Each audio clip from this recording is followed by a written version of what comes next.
Jal Jeevan machine ఈ రోజున ఒక 2019 ఆగస్టులో ప్రారంభమైంది. 2024కి దీన్ని మరింత బలోపేతం చేయాలని. ఇప్పటిదాకా జల్ జీవన్ మిషన్ కేవలం నీటిని అందించడం దాని వరకే అంతవరకు పరిమితమైంది. ఇది గౌరవ ప్రధానమంత్రి శ్రీ నరేంద్ర మోదీ గారి కళ. ఇది కనీసం రోజుకి ఒక 55 లీటర్ల నీళ్లు సగటున మనిషికి ఇవ్వాలి అని, అది కూడా పరిశుభ్రమైన నీరు ఇవ్వాలి అనేది అల్టిమేట్ గోల్. ఏంటంటే జల్ జీవన్ మిషన్కి సంబంధించి నిరంతరం నీటి సరఫరా ఉండాలి ప్రతి ఒక్కరికి అనేది ఆకాంక్ష, ఆశయం. దాంట్లో కనీసం ముందస్తుగా కనీసం 55 లీటర్లు కనీసం ఇవ్వాలి అనేది ఆకాంక్షతోటి స్టార్ట్ అయింది. ఇప్పుడు ఈ అమృతధార ఈ వర్క్షాప్ని ఎందుకు అమృతధార అని పెట్టాము Jal Jeevan mission revamp program కింద అనుకుంటే, ఒకటి ఉన్న నీటి వనరులని బలోపేతం చేయటం, అలాగే maintenance of existing schemes, already ఉన్న వాటర్ స్కీమ్స్ అన్నిటినీ వాటి మెయింటెనెన్స్ ఎలా ఉన్నాయి ఏంటి అనేది, అలాగే వాటర్ కన్జర్వేషన్ కూడా ఎంత కీలకమో. దీన్ని జల్ జీవన్ మిషన్ లేదు, కానీ ఇది మనం తీసుకున్న తర్వాత కొత్త ప్రభుత్వం ఎన్డీఏ ప్రభుత్వం వచ్చిన తర్వాత మనం తీసుకునేవి వాటర్ కన్జర్వేషన్ కూడా చాలా కీలకమైంది. అలాగే ట్రైనింగ్ అండ్ కెపాసిటీ, ఒకటికి ఉద్యోగస్తులకే కాకుండా ప్రజలను కూడా దీంట్లో భాగస్వామ్యం చేయాలనేది ఒకటి.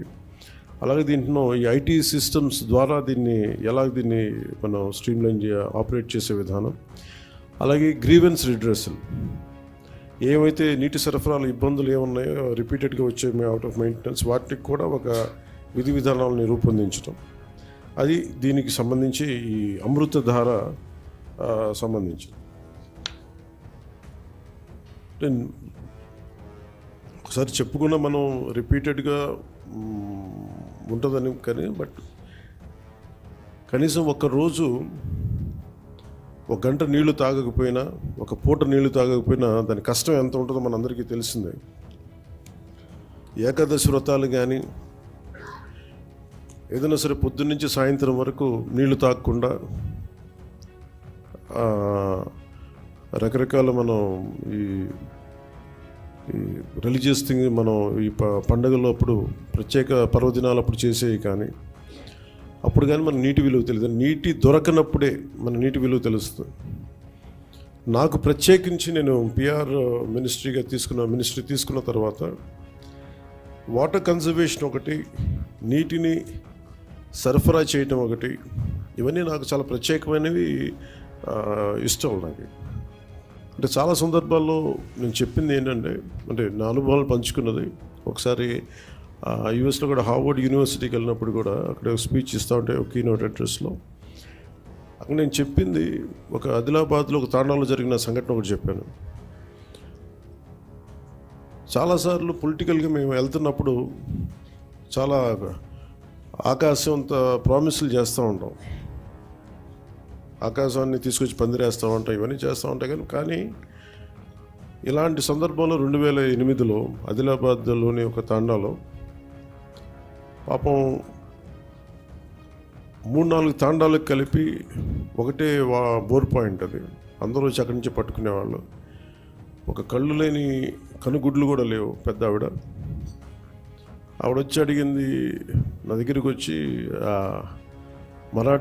అంటే మరాఠీ యాక్సెంట్లో ఉన్న తెలుగులో ఆవిడ అడిగింది నన్ను నీళ్ళు ఇప్పించమని. ఇంకేం అడగల.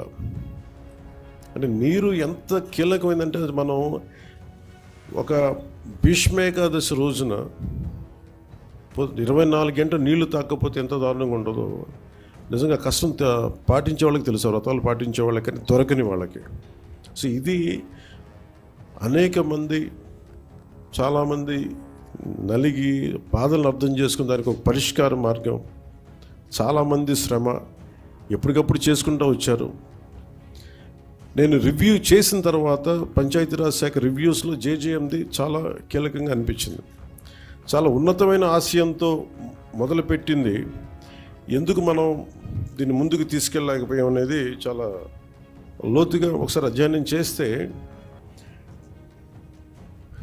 అసలు 2019లో కేరళ మన కేంద్ర ప్రభుత్వం దీనిని ప్రతి రాష్ట్రాలకి మీకు ఎంతెంత అవసరాలు ఉన్నాయని మీ ఆ నీటి అవసరాలకి ఈ సగటు పర్ క్యాపిటల్ కన్జంప్షన్ ఎంత ఉంటుంది, దానికి ఎంత కావాలి మీకు డబ్బులను అడిగితే ఉత్తరప్రదేశ్ 1.5 lakh 1.5 కోట్లు అడిగింది, మధ్యప్రదేశ్ 83,000 కోట్లు అడిగింది, గుజరాత్ 32,000 కోట్లు అడిగింది, కేరళ 45,000 కోట్లు అడిగింది.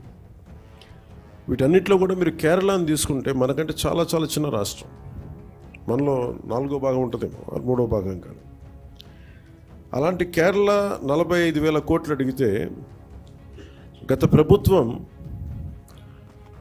జల్ జీవన్ మిషన్కి వాళ్ళు అడిగింది 26,000 కోట్లు మాత్రం అడిగారు.